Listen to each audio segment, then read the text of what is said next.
I can tell you that the stock market over time is the single biggest wealth builder in the history of mankind. When you look at every billionaire, their biggest holdings is almost always in stocks. Yeah. Like look at all the billionaires out there. Look at everyone on the Forbes list.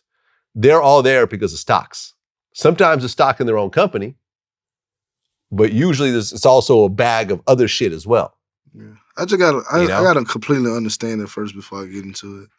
Absolutely. You don't want to jump into it. Because I remember when I first jumped into stocks, I lost money right away. But after I actually started making real money and I sat there and started reading books, I started reading about Warren Buffett and how he did it.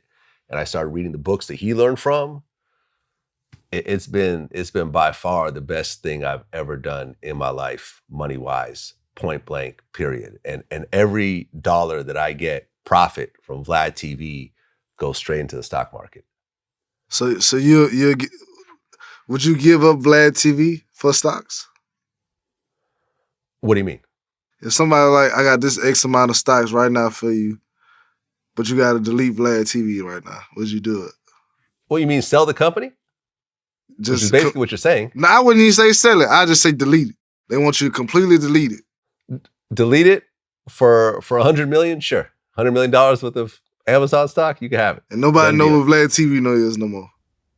That's fine. If I had $100 million in my bank account, I could ride off into the sunset. I'll have multi-generational wealth. So you don't have no real emotional ties to it. I mean, yes, I have emotional ties to it, of course. I mean, I'm proud of my work. But now, would I sell it for $1 million? Absolutely not. Would I sell it for $10 million? Would I delete it for $10 million? Absolutely not. 20, 30 million? Absolutely not. 100 million or $1 billion? Sure, no problem.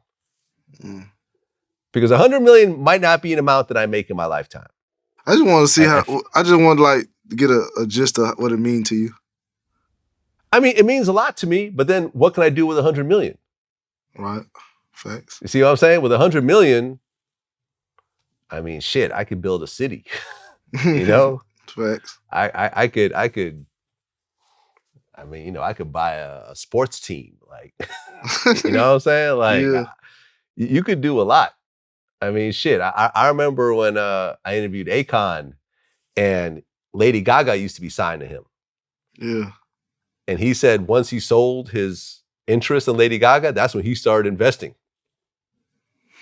He wouldn't even tell me how much he sold it for. But he said that's when he really started investing. Oh, so Jimmy Iovine bought out your shares of Lady Gaga. Right. So how many millions was that? It was good enough to allow me to invest. You know? In the tens of millions? It was after that sale, I became an investor. Was it in the tens of millions? I'm not. It was after that sale, I became an investor. And now he got his own city that he's building in fucking Africa.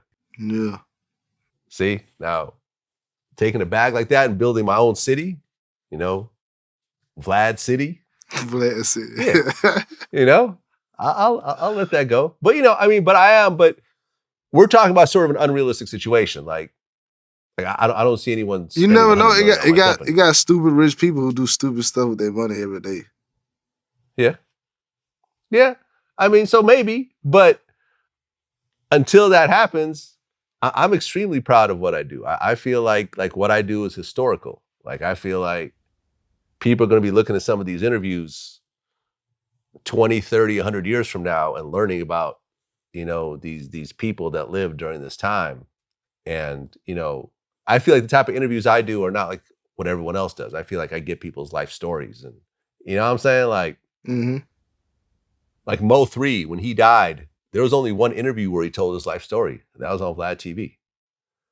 So when people listen to Mo 3 20 years from now and they say, oh, well, what was this dude about? There's only one place they can go. You know what I mean? Facts.